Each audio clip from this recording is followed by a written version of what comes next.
चीनी अर्थव्यवस्था का। सबसे पहले ये बात ये है कि किसी भी चैप्टर को याद करने के लिए, किसी भी प्रश्न को याद करने के लिए सबसे पहला जरूरी क्या होता है, उस शब्द को समझना।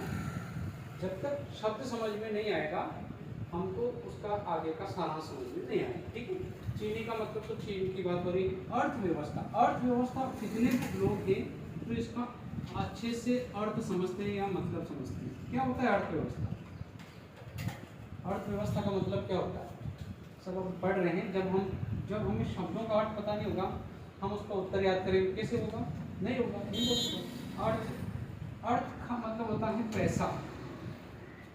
यहाँ पर अर्थ शब्द का मतलब लगाया जाता है पैसे से, है ना। जमीन या भूमि की बात नहीं हो रही है, पृथ्वी की बात नहीं हो रही, पैसों की बात हो। व्यवस्था का मतलब तो आप जानते हो, व्यवस्था में तो आप माहिर हो, है ना। व्यवस्था तो जानते हो, व्यवस्था कर देना। कोई भी कहीं किसी के वहाँ जा रहे हैं, किसी दोस्त के वहाँ के भाई मैं आ रहा हूँ, मेरे लेने खाने की व्यवस्था कर देना, है ना। तो व्यवस्था, पैसे की व्यवस्था। अब देश है, अपन कई बार देश के ऊपर बोलते हैं कि देश को ये करना चाहिए, वो करना चाहिए, ये करना चाहिए, लेकिन प्रॉब्लम ये भी तो है कि क्या देश के पास पैसे हैं या नहीं है? पैसे की व्यवस्था कहाँ से होती है? देश के पास भी तो पैसा आना चाहिए ना। सोचने वाली बात है कि देश के पास पैसा कहाँ से आता है भाई? अपने पास तो पैसा कि भाई जब अपन काम कर रहे हैं तो उसके बदले, अब हमारा देश प्रधानमंत्री थोड़ी काम करने जा रहे हैं कि नेता सब जाके नौकरी करके ला रहे हैं, पैसा ला रहे हैं, ऐसा तो नहीं। तो देश के लिए भी पैसे के कोई स्रोत होंगे, है ना। बहुत सारे स्रोत हैं, अपन आगे चलता है। तमाम ऐसे बहुत सारे क्षेत्र हैं जिनके टैक्स के माध्यम से या फिर हम उन्नति करते हैं, विदेशी व्यापार करते हैं, ऐसी बहुत सारी गतिविधियाँ करते हैं जिसकी वजह से पैसा आता है। तो इस पर अपन आगे बातें करेंगे, पैसा कहाँ से। तो देश में ऐसे बहुत सारे क्षेत्र हैं जहाँ से हम पैसा कमाकर लाते हैं और फिर उसी पैसे को खर्च किया जाता है। बट इसमें ज़्यादा डिस्कस अपन आगे करेंगे, बस अपन को समझना है चीनी अर्थव्यवस्था मतलब चीन के पास पैसे की क्या व्यवस्था, चीन के पास कहाँ से पैसा आता है समझना। ठीक है, पहले अगर ये तो इससे पहले भारत का समझ लो थोड़ा कि भारत के पास पैसा कहाँ से आता है। अगर हम बात करते हैं इंडिया की, पैसा कहाँ से आता है? पैसा जो बनाने का काम करता है वो रिजर्व बैंक करता है ना, आरबीआई। लेकिन आरबीआई पैसा एक लिमिट मात्रा में बनाता है, ऐसे नहीं है कि मशीनें तो छाप छाप के सबको देती है, एक लिमिट मात्रा में बनाता है। ठीक है, मान लो कि आरबीआई ने इसको पैसे दे दिए, एक अनुमानित बता रहा हूँ, एक काल्पनिक आंकड़ा ले रहा हूँ, 10 करोड़ रुपए दे दिए, 10 करोड़ रुपए इसको दे दिए कि भाई अब आपको इस व्यवस्था को चलाना। फिर ये क्या करेगा, भारत इसको अलग अलग विभागों में सबको दे देगा उन पैसों को, जैसे परिवहन विभाग को दे दिया, है ना। फिर सामाजिक कल्याण मंत्री उसको समाज के लिए दे दिया। सब अलग अलग जो मंत्री होते हैं सबको एक फंड दिया जाता है कि भाई ये आपका फंड है और इसमें आपको आपके क्षेत्र का विकास, जैसे कृषि मंत्री उसको जैसे दे दिए तो कृषि मंत्री कृषि में सुधार करेगा, उसका पूरा काम कृषि को देखना है, देश की कृषि व्यवस्था, किसानों को मुआवजा देना, किसानों को छूट देना, जो भी देना ये उसकी प्रॉब्लम है। रेल मंत्री को दे दिया तो रेल में नई कितने रेलें चलवानी, कितनी मरम्मत करवानी, कितना क्या करना, कितना किराया, सब उसका। तो जो पैसा इनको दिया जाता है उस पैसों को ये उसमें लगाते हैं, फिर उसके बदले उनको टैक्स के रूप में, किराए के रूप में जो भी पैसा मिलता है एक साल के अंदर, उस साल के पैसे को फिर ये क्या करते हैं, बजट के रूप में वापस यहाँ पेश करते हैं। समझ रहे हो, जितना भी टैक्स लगता है, जैसे परिवहन है, अब रोड से जो भी टैक्स आया, परिवहन मंत्री क्या करेगा, लास्ट में जाके पेश करेगा भाई कि इसने 2 करोड़ रुपए लिए थे यहाँ से और बदले में अगर ये 1.5 करोड़ दे रहा, इसने जो बजट पेश करा वो घाटे का बजट। समझना, अगर ये 2 करोड़ लिए और ये 4 करोड़ दिया मतलब इसने अच्छा बजट पेश करा। क्या कर चुपचाप बैठ से तो वो क्या होगा, घाटे का होगा। समझ में, अगर इसने ज़्यादा दिया तो वो अच्छा बजट माना जाता है, वो बहुत ज़्यादा दे दिया, इसने मान लो 2 करोड़ लिया और इसने 6 करोड़ दे दिया तो भी इसने बहुत नुकसान करा, लोगों का तेल निकाल दिया होगा इसने, टैक्स ले लेके बहुत ज़्यादा परेशान करा। तो बजट ऐसा पेश किया जाता है जो न तो घाटे का हो ना ज़्यादा लाभ का हो, ऐसा बजट अच्छा बजट माना जाता है। न तो बहुत ज़्यादा उसमें मुनाफा हो, न बहुत ज़्यादा घाटा, ऐसा बजट सबसे अच्छा बजट माना जाता है ना। ऐसा नहीं है कि भाई इसने 2 करोड़ लिए बदले में खुश होने के लिए 6 करोड़ रुपया के जमा कर दिए, ऐसा तो कभी आज तक कोई कर ही नहीं सकता। ये तो कभी भी करते हैं भाई इनको तो खाने का चाहिए, भले कितना भी खून चूस लेंगे जनता का, पर वहाँ तो कम ही देंगे, समझ रहे हो ना। पर फिर भी कोई अगर वाहवाही लूटने के लिए करेगा भी सही, तो क्या होगा, वो कहीं ना कहीं जनता का अत्याचार या शोषण करेगा। समझ में आया। ये सारे विभाग अपने अपने बजट पेश करते हैं। कौन सी मार्च अप्रैल में होता है ना, बजट का महीना चल रहा है, वो इसी टाइम पे ये पेश करते हैं। उससे पहले ये सब पैसा यहाँ वापस आ जाता है। उसके बाद मान लो कि सारों से जिसने 10 करोड़ लिए थे, 8 करोड़ रुपये सब इकट्ठे हो गए। अब उस कंडीशन में ये फिर आरबीआई से 2 करोड़ लेगा, ठीक है, कि भाई हमें कितने और दे दो। लेकिन आरबीआई अगर इसको लगेगा कि हाँ देना चाहिए, तो 2 करोड़ वापस दे देती है इसको। फिर उन पैसों को वापस अपने अपने क्षेत्र में डिवाइड कर देता है, किसको कितना देना, रक्षा विभाग को कितना देना, परिवहन को कितना देना, ये फिर ऊपर देना। फिर ये प्रोसेस चलती है, समझ में। बट ये ऐसे बार बार नहीं दिया करती है। अगर ये दिया करे तो इतना मुद्रा की वैल्यू गिर जाती है, पैसे ही पैसे हो जाते हैं, ठीक है। और हम नहीं चाहते, जितने कम पैसे रहेंगे ना, लोग उतने ज़्यादा काम करेंगे देश में, समझ में आई। जितने कम पैसे रहेंगे, लोग क्या करेंगे, उस पैसों को अपने पास खींचना चाहेंगे। हर आदमी के मन में ये होता है, मेरे पास करोड़ रुपए हो, मेरे पास 10 करोड़ हो, मेरे पास 20 करोड़, उसके लिए दिन रात मेहनत करेंगे, सब करेंगे।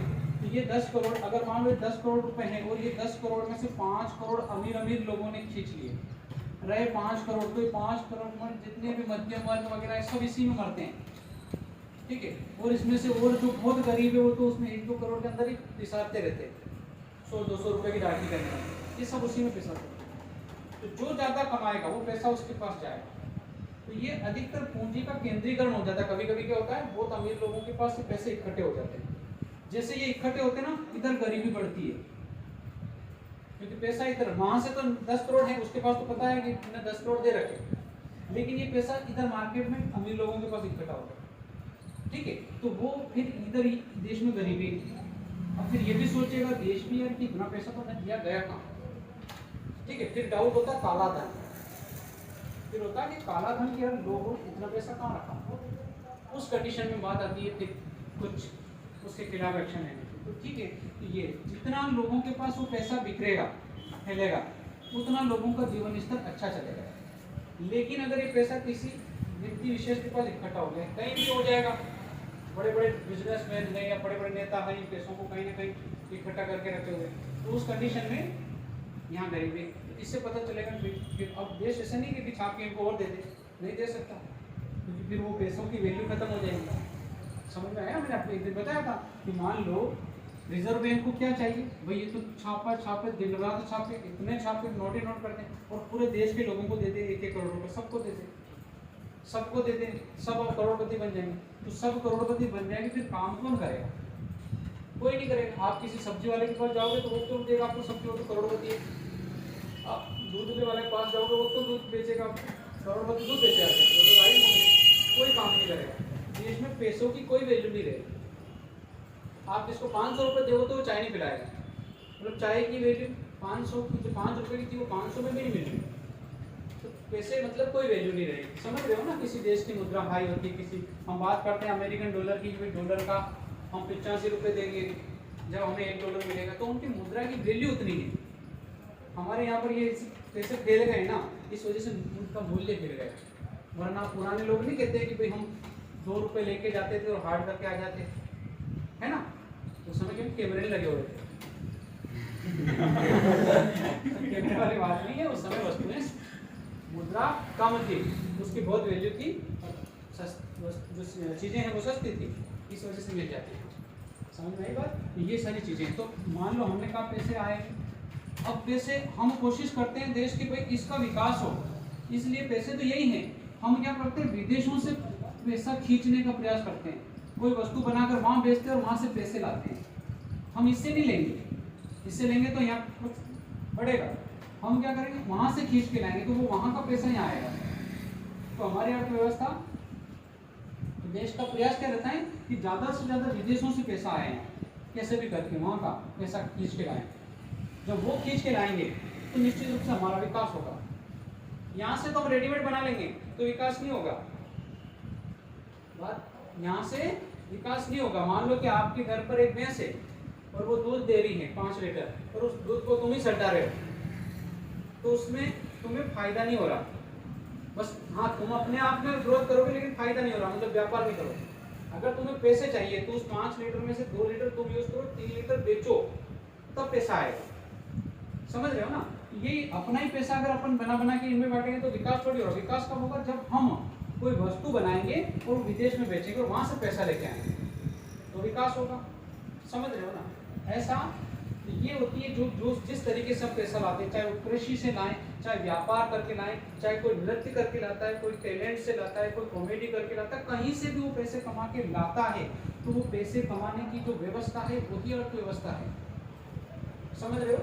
तो जिस देश में या जिस घर में ज़्यादा से ज़्यादा लोग काम करेंगे उसकी अर्थव्यवस्था उतनी ज़्यादा मजबूत होगी। एक बार जिक्र करा था मैंने कालूराम जी का, है ना? अगर कालूराम जी के 4 लड़के हैं और चारों कमा कमा के ला रहे हैं तो इनके घर का विकास जल्दी हो जाएगा। अगर इसमें एक जना कमा रहा कालूराम जी और ये बेटे बेटे कट्टे खा रहे, कुछ ना कर रहे हैं, बस घूम रहे, ऐश कर रहे, आराम कर रहे, तो ये जितने कमाएंगे सब खा जाएंगे। इनका विकास नहीं होगा, नया घर नहीं खरीद पाएंगे, नई गाड़ी नहीं खरीद पाएंगे, क्योंकि ये सारा खर्च है। और अगर ये सारे कमा कमा के लाएंगे तो इनके पास पैसे इकट्ठे होंगे, इनकी अर्थव्यवस्था मजबूत होगी, फिर ये नया काम शुरू कर देंगे, कोई गाड़ी खरीद लेंगे, दुकान लगा लेंगे, कुछ भी कर सकते हैं। समझ रहे हो? तो देश के जितने ज़्यादा लोग काम करेंगे उतने ज़्यादा देश को क्या होगी? इनकम होगी। समझ रहे हो? ये एक तो ये, इस पर आगे अपन और चर्चा करने वाले हैं, बहुत ज़्यादा चर्चा करेंगे। अब हम पढ़ रहे हैं, चीन को पढ़ रहे हैं आज। चीनी अर्थव्यवस्था नियंत्रित अर्थव्यवस्था से अलग है। सभी देश की अर्थव्यवस्था की अगर बात करें तो उसमें चीनी जो अर्थव्यवस्था है नियंत्रित अर्थव्यवस्था से एकदम अलग है, हटके है। ऐसा माना जाता है कि चीन जो है वो बहुत स्पीड से वृद्धि कर रहा है, ग्रोथ बहुत जल्दी हो रही है उसकी। अगर ऐसे विकास करता गया तो 2040 तक आते आते ये अमेरिका से आगे निकल जाएगा। स्पीड अमेरिका भी अभी नंबर 1 पर है, लेकिन चीन जिस गति से स्पीड का मतलब, जैसे अगर हम ग्राफ की बात करते हैं, अर्थ इकोनॉमी इसकी, तो ये बात करते हैं, ये सब देश को बना रहा हूँ मैं, ऐसे बना रहा हूँ, ठीक है? मैंने ये इंडिया का बना दिया, ये मैंने बना दिया रूस का, ठीक है? ये अमेरिका का, ये चाइना का। लेकिन अगर हम बात करते हैं स्पीड की, जैसे ये 40 की स्पीड से चल रहा, ये 50 की स्पीड से चल रहा, ये 60 की स्पीड से चल रहा, ये पीछे है लेकिन ये 70 की स्पीड से चल रहा है। तो ये स्पीड से चल रहा तो धीरे धीरे इससे आगे बढ़ जाएगा। ये तो 60 की स्पीड से जा रहा, या तो इसको आगे नहीं निकलने के लिए इसको स्पीड बढ़ानी पड़ेगी। और अगर ये इसी स्पीड से चला और ये जिस स्पीड से जा रहा तो ये 40 आते आते इससे आगे निकल जाएगा विकास करने, ठीक है? तो कारण हम आज पढ़ने वाले हैं कि ये जो इसकी स्पीड है इसकी वजह क्या है, क्यों इस स्पीड से ये जा रहा है, समझना इस बात को। खास जो मेन टॉपिक है वो यही है कि जो चीनी अर्थव्यवस्था है वो नियंत्रित अर्थव्यवस्था से हटकर क्यों, ऐसा क्या किया इसने? इसने क्या करा? इसकी जो सबसे सक्सेसफुल एक नीति है वो नीति है इसकी खुले द्वार की नीति। ये इसकी बहुत कारगर रही, खुले द्वार की नीति। क्या होता है खुले द्वार की नीति? इस चीन ने एक बहुत अच्छी नीति अपनाई थी, खुले द्वार की नीति। खुले द्वार की नीति क्या होती है? मैंने अभी आपको कहा था कि अगर भारत है, भारत में अगर कोई दूसरा देश का यहाँ पर व्यापार करने आएगा तो हम उसको थोड़ी ना यहाँ व्यापार करने देंगे। हम तो पहले से चमके हुए हैं, पहले आए थे अंग्रेज व्यापार करके, है ना? बड़े इतना अच्छा व्यापार करके गए ना, वो 200 साल तक बजाया उन्होंने, जैसे चाहा वैसे बजाया। हम तो चमके हुए हैं, समझ में आया? एक बार किसी बंदर के पिछवाड़े में गरम गरम चिमटा चिपका दो तो वो चमक जाता है, फिर उस स्थान पर वो डबल नहीं आता। तो वही अब अपन तो अगर कोई व्यापार की बात करो तो पहले चमक जाते हैं, यार इनको भी हमें बुला लेंगे, पता नहीं क्या करेंगे। तो हम तो इन चीज़ों से दूर रहते हैं। खैर अभी ये चीज़ हमने अपनाई है वापस, क्योंकि धीरे धीरे वो डर खत्म हो गया चिमटे का। पर हम बात करते हैं चीन की। चीन नहीं डरता, डरे तो क्या है छोटे छोटे, उनमें तो कोई है ही नहीं चिपकाने की, समझ नहीं पड़ता पिछवाड़ा की तरह घोड़ा की तरह, इसलिए वो नहीं डरते। तो चीन ने जो नीति अपनाई खुले द्वार की नीति का मतलब है कि दरवाजे खुले, खुला दरवाजा है, वहाँ पर। तो उसने विदेश के जो विश्व के जो देश है उन देशों के सामने ये प्रस्ताव है कि भाई हमारे यहाँ पर दरवाजे खुले हैं, आप यहाँ आओ, व्यापार करो, हमें कोई प्रॉब्लम नहीं। समझ जाइए, हमारे यहाँ ऐसे कोई आता है तो नहीं हमें प्रॉब्लम है, यहाँ मत आओ, तुम यहाँ आते हो फिर पता नहीं क्या क्या करते हो। इसलिए हर किसी देश को ऐसे व्यापार करने की अनुमति नहीं देते हैं। जिससे अपने संबंध अच्छे हैं उनको हमने वर्तमान में अभी विदेशी निवेशकों को मोदी जी ने आमंत्रित किया है, तो बहुत अच्छी बात, लेकिन इससे पहले नहीं कर रहे थे, ज़्यादा हम किसी को आने देते, हम कमी हैं, समझ में आया। लेकिन चीन ने पहले इस नीति को अपनाया कि यहाँ आओ और व्यापार करो, हमें कोई प्रॉब्लम नहीं, हम तुमसे टैक्स भी बहुत कम लेंगे। तो यहाँ पर देश, दुनिया के सारे देश जाएंगे। क्यों जाएंगे? क्योंकि ये जनसंख्या की दृष्टि में नंबर 1 है, नंबर 1 पर है। और जहाँ ज़्यादा जनसंख्या होती है वहाँ पर व्यापार ज़्यादा होता है, बिजनेस ज़्यादा होता है, ज़्यादा वस्तु खरीदी जाती है। तो दुनिया के देश क्यों नहीं आएंगे यहाँ पर? आएंगे। तो सारे दुनिया के देश यहाँ आने लग गए, यहाँ व्यापार करने लग गए, वस्तु बनाने लग गए। इतनी वस्तु बनी कि आप इंडिया की किसी भी दुकान पे जाओ 30% 50% चाइनीज वस्तु मिलेगी। चाइना में इतनी वस्तु कैसे बनी? क्योंकि चाइना ने खुद तो बनाया, लेकिन विदेशी देशों ने वहाँ आके बनाया, तो इसका तो कुल उत्पादन बहुत ज़्यादा बढ़ गया। फिर इसने उन वस्तुओं को विदेशों में बेचा, कुल फाल जितना खरीद के ले जाओ। इसकी वजह से इसका जो विकास हुआ वो बहुत तीव्र गति से हो रहा। दुनिया में इसका हर प्रोडक्ट मिलेगा। इसका मूल कारण क्या था? खुले द्वार की नीति। इसने दरवाजे खोल दिए थे व्यापार के लिए, कोई आओ हमारे यहाँ व्यापार करो, हमें कोई प्रॉब्लम नहीं। इस नीति का इसके ऊपर बहुत ज़्यादा प्रभाव पड़ा। तो चीन का जो उत्थान हुआ, एक बहुत बड़ा रीजन ये था कि इसने खुले द्वार की नीति को अपनाया। उसके बाद इसने जो साम्यवाद की नीति अब चल रही थी पहले, उसको छोड़ दिया इसने, फिर पूंजीवाद की तरफ इसका थोड़ा सा झुकाव हो गया। इसने फिर कृषि में भी नवीन तकनीकी को, कृषि में भी इसने नवीन टेक्नोलॉजी प्रौद्योगिकी को अपना लिया। कृषि भी नवीन पद्धति से ये करने लगा। औद्योगिक प्रोत्साहन ज़्यादा से ज़्यादा दिया, उद्योगों में नवीन चीज़ों को अपनाया। ज़्यादातर निजीकरण पर बल दिया। निजीकरण पर बल देने से बहुत ज़्यादा फायदा होता है। मैंने आपको पहले भी बताया था कि निजीकरण करने से नुकसान भी होता है प्लस फायदा भी ज़्यादा होता है। अगर कोई संपत्ति है और उसको आप निजी ठेके पे दे दोगे तो वो संपत्ति बहुत मतलब काम में थोड़ी ठीक से ली तो ज़्यादा जाएगी, वो ज़्यादा काम में ली जाएगी, लेकिन वो पूरी तरह से उसका उपयोग होगा, फुल यूज़ होगा। समझ रहे हो? फुल यूज़, पूरी तरह से उपयोग करना। जैसे कई बार वो नहीं होता है जूस बनाने वाला, जूस बनाने वाला क्या करता है, एक गन्ना लेगा, गन्ने को मशीन में ठोकेगा, ठीक है, ठोकने के बाद उसको फेंकेगा नहीं, उस गन्ने को वापस उधर से लेगा, उसको मोड़ेगा, फिर फंसाएगा, फिर रस निकालेगा, फिर भी नहीं फेंकेगा, फिर एक और बार मोड़ेगा, उसकी 4 करके फिर फंसाएगा, पूरी तरह से उसका कचुमा बना देगा। उसके बाद फिर बचेगा तो फिर उसके अंदर नींबू फंसा के फिर फंसाएगा। मतलब जब तक वो गन्ना खुद नहीं कहता भाई माफ कर दे, मेरे अंदर अब कुछ नहीं बचा, फिर वो फेंकेगा। तो ये उसका फुल यूज, किसी चीज का पूरा उपयोग। अभी अगर वो सरकारी संपत्ति है तो वो सरकार के हाथ में तो इतनी यूज नहीं होगी, लेकिन उसी व्यक्ति को, उसी संपत्ति को कोई ठेके पे ले लेगा पैसे देके, तो वो ठेके पे जो लेगा वो क्या करेगा, उसको फुल यूज करेगा, पूरी तरह से उसको यूज करेगा, क्योंकि उसने पैसे दिए। पैसे दिए तो फिर वो उसको पूरी तरह से काम लेगा। आइए ना समझ। जैसे एक बात करेंगे, गवर्नमेंट स्कूल के टीचर और एक प्राइवेट स्कूल के टीचर।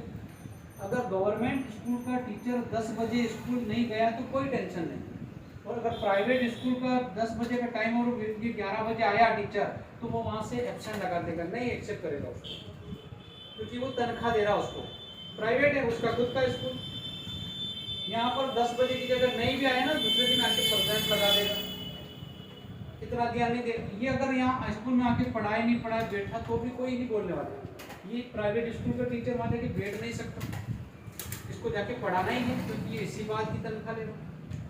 समझ रहा हो ना? तो निजी चीज़ों में काम लिया जाता है, और प्राइवेट पे सरकारी जो चीज़ें होती है उस पर इतना ध्यान नहीं दिया जाता। तो इसने क्या करा, चीन ने निजीकरण को बढ़ावा दिया, ज़्यादा से ज़्यादा संपत्ति को, प्रतिभूतियों को निजी हाथों में सौंपा, जिसकी वजह से बहुत ज़्यादा उत्पादन। अगर कोई व्यक्ति काम करेगा तो उत्पादन होगा, कोई भी, जितने भी हम देश के नागरिक हैं, जैसे अपन बैठे हैं आज, तुम इतने सारे बैठे हो, अभी मान लो हमारे देश का कोई 100 वस्तु बनी हुई है, अभी कोई भी चीज़ 100 बनी हुई है, तुम सबने कोई भी एक एक चीज़ कुछ भी बना दी, XYZ कुछ भी एक चीज़ बना दी, तो वो जो बनाई वो इस 100 में प्लस होगी अपने देश के अंदर। तुम उस चीज़ को बेचो या खुद यूज़ करो, यानी कि देश का कुल उत्पादन ऑटोमेटिक बढ़ेगा। तुम्हारे लिए तो नॉर्मल है, कोई चीज़ तुमने बनाई तो तुम्हारे लिए नॉर्मल है, तुमने 5 रुपए की पतंग बनाई और भले तुमने खुद उड़ा दी उसको, लेकिन वो देश की कुल पतंग में जुड़ गई है। समझ रहे हो ना?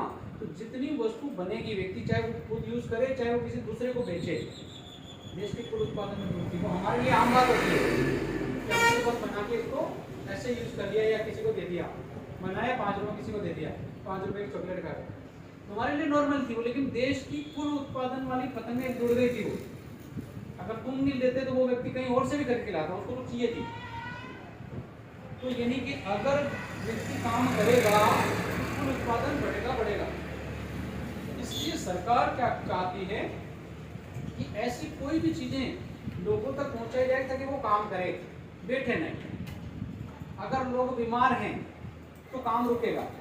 मान लो कोई कंपनी है और कंपनी में 100 लोग मरीज बीमार हो गए, तो 100 लोगों के नाम का काम रुक गया वहाँ पे, समझ में? इसलिए कंपनी पहले से उनको रोजगार, वो इलाज फ्री देती है ताकि तुम स्वस्थ रहो, काम करो। जितने ज़्यादा काम करेंगे उतने ज़्यादा उत्पादन। समझ में आया? तो देश में चीन का जो नियंत्रित अर्थव्यवस्था से अलग है, इसका मूल कारण क्या करा इसने उद्योगों पर भी ज़्यादा ध्यान दिया। औद्योगिकरण की नीति पर इसने ज़्यादा ध्यान दिया। इसने क्या करा? निजीकरण पर ज़्यादा ध्यान दिया। इस निजीकरण की वजह से भी, और सबसे ज़्यादा जो मिला खुले द्वार। प्रश्न कई बार आया है बोर्ड में, खुले द्वार की नीति से आप क्या समझते हैं, या खुले द्वार की नीति चीन के लिए कैसे सार्थक सिद्ध हुई, या फिर चीनी अर्थव्यवस्था नियंत्रित अर्थव्यवस्था से किस प्रकार अलग है? तो हमारा उत्तर ये होगा कि चीनी जो अर्थव्यवस्था है वो नियंत्रित अर्थव्यवस्था से भिन्न है, क्योंकि चीन ने एक नवीन टेक्नोलॉजी की ओर अग्रसर हुआ, उसने खुले द्वार की नीति अपनाई। खुले द्वार समझ गए हो ना? कई बार नहीं होता, अपने कोई मेहमान ने बोला कि यार मैं भी आपके घर आऊँगा, कहीं मिले तो अपन बोलते ना, अरे आपके लिए दरवाजा हमेशा खुले, कभी भी आओ। समझ में ना? ये कहने का मतलब यहाँ पर ऐसा नहीं है कि वहाँ चीन कोई ये है और बड़ा बड़ा दरवाजा बना रखा और दरवाजा बना रखा, ऐसा नहीं है। कहने का मतलब ये है कि कोई भी देश दुनिया के देशों के सामने उसने ये घोषणा कर रखी कि आप हमारे यहाँ पर व्यापार करो, हमारे यहाँ बाजार अच्छा है, उपलब्ध है। और वर्तमान में अगर हम बात करें तो भारत ने भी इस नीति का धीरे धीरे अनुसरण किया है। मोदी जी ने बहुत सारे देशों को हमारे इधर निवेशकों को कैसे भी करके लाए हैं, बुलाया है और बढ़ भी रहा है धीरे धीरे। हम बहुत स्पीड से गति हम भी विकास कर रहे हैं, लेकिन ये कर चुका है। हम अब करेंगे और बात अलग हो गई। ये कर चुका है ये सारी चीज़ें, तभी तो दुनिया में इसका भी कहीं ना कहीं नाम चलता है। तो ये इस तरह से चीन ने कहीं ना कहीं अपने पैर पसार रखे हैं पूरी तरह से दक्षिण एशिया में। दक्षिण एशिया का अगर सबसे खूंखार, सबसे खतरनाक सभी दृष्टि से, अगर अपना आणविक शक्ति से देख लो, इसको औद्योगिक दृष्टि से देख लो, जनसंख्या दृष्टि से देख लो, नंबर 1 पर ही है। तो सभी तरह से चीन कहीं ना कहीं एक संपन्न देश में, प्रबल विकसित देश की श्रेणी में आता है। ठीक है, तो इसका मूल कारण क्योंकि इसमें की जो नीतियाँ हैं वो सही बात क्या रहती है, कभी कभी लोगों की चॉइस होती है, नीति वो मायने करती है कि उसमें सही समय पर सही डिसीजन लेना। नीतियाँ ही कभी कभी इंसान को अच्छी जगह पहुंचा देती है और कभी कभी नीतियाँ ही इंसान को गलत जगह पहुंचा देती है। यानी कि अगर हम बात करें एक महाभारत के युद्ध की, महाभारत में कुछ नहीं था, पांडवों के पास केवल कृष्ण थे, कौरवों के पास सब कुछ था, बड़ी सेना थी, पूरा साम्राज्य था, 100 भाई थे, इतनी बड़ी सेना। पांडवों के पास कुछ नहीं था, केवल कृष्ण थे। लेकिन पांडवों के सलाहकार, नीति देने वाले सही थे। कृष्ण उनको बस नीति ही सिखाते गए कि आप ये करो वो करो, और ऑटोमेटिक वो इतने बड़े युद्ध को जीत लिए। उनके सलाहकार गलत थे, उनको सलाह देने वाले सही नहीं मिले, वरना वो भी कमजोर थोड़ी थे। अगर उनको अपनी शक्ति सेना की दृष्टि से देखें तो वो ज्यादा थे। अगर हम उनकी वीरता की बात करें तो उनमें वीरता की कमी नहीं थी। अर्जुन क्या लगे, अर्जुन के गुरु तो उधर थे द्रोणाचार्य, वो तो खुद लड़ने आए थे, अर्जुन क्या लगे थे। दूसरी बात करें महारथी कर्ण अर्जुन से कई गुना शक्तिशाली था, वो उनकी तरफ से लड़ रहा था। अगर अपन गदा की बात करें तो दुर्योधन वो भी, तो उसमें भी वीरों की कोई कमी नहीं थी। भीष्म पितामह जिनको कोई हरा नहीं सकता था। तो ऐसे बड़े बड़े योद्धा उधर से आए थे, इनके पास अगर बात करें तो लड़ने में कौन था, पांडवों में कौन है लड़ा, अर्जुन अकेले तो लड़ा, बाकी ये इतने थोड़ी लड़े। भीम ने थोड़ा साथ दिया, बाकी सहदेव नकुल तो छोटे मोटे, महाभारत देखा इन्होंने बहुत बड़े योद्धाओं को मारा नहीं, इन्होंने तो छोटे मोटे युद्ध मिला। मेन बॉस जो थे सब अर्जुन ने निपटाए, मतलब अकेला बंदा। लेकिन इनके सलाहकार कृष्ण थे। अगर सलाहकार सही होता है ना तो सब कुछ सही होता है। अगर सलाहकार ऐसा मिल गया सब कुछ गलत है। समझ में, कई बार इनमें भी अगर सलाह भी कोई अच्छा जो व्यक्ति होता है वो सलाह मानने वाला भी होना चाहिए। कई बार सलाह भी कहीं ना कहीं होता है। एक बार उसी में दृश्य है, महाभारत का युद्ध चल रहा था। युद्ध में क्या हो रहा था कि जब वो जो दुर्योधन उसका सॉरी अर्जुन जो बाण चला रहा था, महारथी कर्ण और अर्जुन का युद्ध हो रहा था। अर्जुन भी खतरनाक धनुष करे और कर्ण तो पूछो ही मत, महारथी कर्ण तो बहुत ही शक्तिशाली था। ठीक है, ये भी युद्ध सामने वाले से युद्ध कर रहा, दोनों का भयानक युद्ध चल रहा। अब यहाँ पर युद्ध चल रहा, अर्जुन और अर्जुन के सारथी, सारथी जानते हो ना, जो रथ चलाते हैं, सारथी उस दिन कृष्ण ही थे। ज्यादातर वही रहते थे बड़े बड़े योद्धा के सामने। उनको पता है कि भाई ये बंदा कभी भी पिघल सकता। पिघलने का कारण है कि सामने आ रहा सब अपने। अब भीष्म पितामह आ गया तो धनुष बाण सब रखते यार, मेरे पिता समान, इनको कैसे मारूं भाई। बच्चा तो डर ही जाएगा, पर इन्होंने उसको हिम्मत देते रहे, समझाते रहे, तो इस वजह से ये युद्ध लड़ता रहा। तो ये यहाँ पे और उधर से जब ये बाण चला रहा, अर्जुन का इधर से जा रहा, कर्ण का इधर से जा रहा, तो जब इधर अर्जुन का बाण जाता तो इसका रथ 10-20 हाथ पीछे चला जाता कर्ण का, और इधर से जब ये चलाता तो इनका 1-2 हाथ आता। तो जब 1-2 हाथ ये रथ पीछे होता ना तो कृष्ण तारीफ करते, वाह वाह धन्य हो कर्ण, मतलब उसकी तारीफ कर रहे हैं। इनका ज्यादा जा रहा, इनका पीछे जा रहा है, ये बाण चला रहे तो इसका 10-20 हाथ पीछे जा रहा, तो उसकी तारीफ ही नहीं कर रहे। उधर से ये चला रहा तो इसका 2-3 हाथ पीछे जा रहा, तो थोड़ा सा जा रहा फिर भी तारीफ कर रहे, क्या ताकत थी, क्या दम था, क्या बाण था तुम्हारा, वाह वाह धन्य वो कर्ण, तुम महान योद्धा हो। ऐसे बाण चल रही, इसको गुस्सा आ जा रहा, भाई यार मेरे से मेरे हो की तारीफ, तू किसकी तरफ है यार, उसके मन में सोच रहा होगा तू किसकी तरफ है यार, मेरी तरफ की उसकी तरफ। चलो युद्ध हुआ, युद्ध वगैरह सब खत्म हो गया। ठीक है, युद्ध खत्म होने के बाद ये शाम को बात ही नहीं करे कृष्ण से, मुंह बुलाए दूर दूर घूमे। कृष्ण समझ गए कि यार कुछ लोचा है। कृष्ण ने उससे पूछा कि यार क्या बात है, ये जीत गए हो, अभी तो तुम अभी क्या मतलब प्रॉब्लम हो कि यार मेरे को अच्छा नहीं लगा युद्ध में तुम्हारा व्यवहार। तो उन्होंने कहा कि मैंने ऐसा क्या कर दिया कि मेरे को समझ नहीं आया, मैं जब बाण चला रहा था उनका जो रथ था वो 20-30 हाथ पीछे जा रहा, और जब वो चला रहे तो मेरा 1-2 हाथ ही पीछे जा रहा, उसके बाद भी तो उनकी तारीफ कर रहे। तो फिर कृष्ण ने बड़े प्यार से समझाया कि तुम सोचो कि तुम्हारे पास तुम्हारे रथ पर पूरे धरती के भार को हरण करने वाला स्वयं में बैठा, उसके बाद भी उस बंदे ने 2 हाथ तुम्हारा रथ पीछे कर दिया, तो तुम उसको कमजोर समझ रहे। उसके पास तो कोई नहीं था, तो तुमने 2-3-10-20 हाथ करके कोई महान काम नहीं कर दिया। तुम्हारे साथ तो स्वयं में बैठा था, उसके बाद भी पीछे करा, तो योद्धा कौन हुआ। फिर उसको समझ में आया कि हाँ बात तो सही है। तो होता है कभी कभी नीति पर चलने के लिए कभी कभी कुछ ऐसी चीज़ों को भी झेलना पड़ता है जो कुछ और होती है, कुछ दिखाई कुछ और देती है, रियल में कुछ होती है। समझ में आई ना कुछ बातें। तो ये सारी चीज़ें हैं। तो चीन की जो नीति है, खैर इस महाभारत का और चीन का कोई संबंध नहीं था, पर एक नीति की वाली बात आ गई कि नीति के बीच में भी कुछ कुछ अवरोधक आ जाते हैं। लेकिन चीन ने बिना किसी अवरोधक के इस नीति का अनुसरण किया। आज उस दुनिया के शक्तिशाली देशों की श्रेणी में चीन माना जाता है, और इसकी नीति अभी भी अग्रसर है, बहुत स्पीड से ये दुनिया में इसने पूरे व्यापार फैला रखा है। ऐसा नहीं कि भारत में इसकी वस्तु मिलती है, अदर्स बहुत सारे देशों में इसकी वस्तु, जब भारत में इतनी मिलती है तो सोच सकते हो दुनिया में कितनी होगी। क्योंकि भारत के साथ तो संबंध इतना अच्छा भी नहीं है, अच्छा है लेकिन इतना अच्छा भी नहीं है। लेकिन जिन देशों के साथ इसका अच्छा संबंध है वहाँ पे इसकी बहुत सारी वस्तुएं होगी और ज़्यादा होगी। तो इसका मूल कारण, क्योंकि ये खुद एक तो वस्तु बनाता है, क्योंकि इसके पास जनसंख्या भी ज़्यादा है, औद्योगिकरण भी इसके पास सफल है ये। और दूसरा कारण, विश्व के और देश भी यहाँ पर इन्वेस्ट करते हैं, जहाँ पर जनसंख्या है वहाँ इन्वेस्ट करने वाले भी ज़्यादा है। एक वो भी कारण है जिसकी वजह से ये उन्नति कर रहा है। तो प्रश्न क्या पूछा जा सकता है परीक्षा में कि आज की चीनी अर्थव्यवस्था किस प्रकार नियंत्रित अर्थव्यवस्था से भिन्न है, ठीक है। या फिर प्रश्न ये दे सकता है खुले द्वार की नीति का चीन की अर्थव्यवस्था पर क्या प्रभाव पड़ा, अपने शब्दों में समझाइए।